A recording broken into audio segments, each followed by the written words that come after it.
My daily vlog. તો જય શ્રી રામ મિત્રો, ગુડ મોર્નિંગ। તો હું સવારે મસ્ત નહીં ધોઈને થઈ ગયો તો રેડી અને પછી નીકળી ગયો તો દવાખાના માટે, કેમ કે મમ્મીને દવાખાને બતાવવાનું હતું।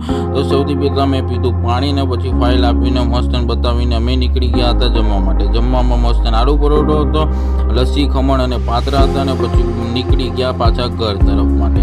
બહુ જોરદાર તાપ હતો, ચામડી બી બહુ જોરદાર બળતી હતી ને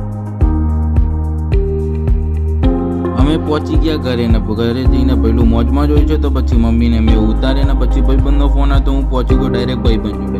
મસ્ત ચીકુનો જ્યુસ પીધો ને પછી એને જવાનું હતું નહેરુનગર માર્કેટ। તો પછી અમે નીકળી ગયા નહેરુનગર માર્કેટ અને પછી નહેરુનગર માર્કેટ જઈને સીન એવો થઈ ગયો કે નહેરુનગર માર્કેટ જ બંધ હતું, કેમ કે બહુ વહેલા પહોંચી ગયા હતા અને પછી 2-3 શોપ ખુલ્લી હતી। તો મસ્ત એને જે લેવાનું હતું એ લઈને પછી અમે નીકળી ગયા ઘર તરફ અને વચ્ચે દુકાન આવી, દુકાને જઈને મેં પડીકા લીધા ને બસ ઘરે આવીને પડીકા ખાઈને ભાઈ આરામ ઉપર। તો મળે છે આવતા મિની વ્લોગમાં।